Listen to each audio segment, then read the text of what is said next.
ایک دفعہ کا ذکر ہے کہ شہر ایران میں ایک لکڑہارا رہتا تھا۔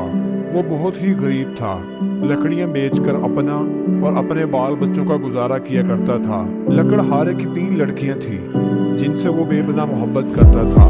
ایک دفعہ ایران میں شدید قحط سالی آئی جس سے لکڑہارا اور اس کی بیوی موت کا نشانہ بنے، جبکہ لکڑہارے کی تینوں بیٹیاں بے بس اور لاچاری کا شکار تھیں۔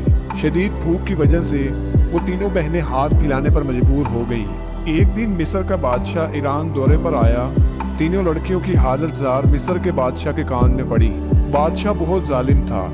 اس نے اپنی جیب سے بھاری رقم نکال کر 2 لڑکیوں کے حوالے کی اور تیسری لڑکی کو لے کر محل کے لیے روانہ ہو گیا۔ محل پہنچتے ہی بادشاہ نے لڑکی کو ایک کمرے میں قید کر دیا۔ بادشاہ لڑکی پر بہت ظلم کرتا اور اس سے کام کرواتا۔ لڑکی بادشاہ کا ہر کام کرتی اور کام ختم کرنے کے بعد نماز کے لیے چلی جاتی۔ ہر نماز کے بعد دعا کرتی کہ اس ظالم بادشاہ سے نجات مل جائے۔ ایک دن لڑکی سارے کام ختم کرنے کے بعد نماز کے لیے بیٹھی اور روتے ہوئے دعا مانگنے لگی۔ بادشاہ اپنے کمرے سے نکل کر باہر آیا اور اس نے دیکھا کہ لڑکی روتے ہوئے دعا مانگ رہی ہے۔ یہ دیکھ کر واپس اپنے کمرے کی طرف چلا گیا۔ جب صبح بیدار ہوا تو لڑکی کو اپنے پاس بلایا۔ لڑکی بادشاہ کے سامنے پیش ہوئی۔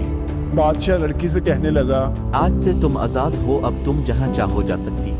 لڑکی بادشاہ کی یہ الفاظ سن کر بہت خوش ہوئی اور بادشاہ کے چنگل سے آزاد ہو گئی۔ نماز کی طاقت سے کوئی بڑی طاقت نہیں، کیونکہ نماز پڑھنے سے اللہ تعالیٰ مدد فرماتا ہے۔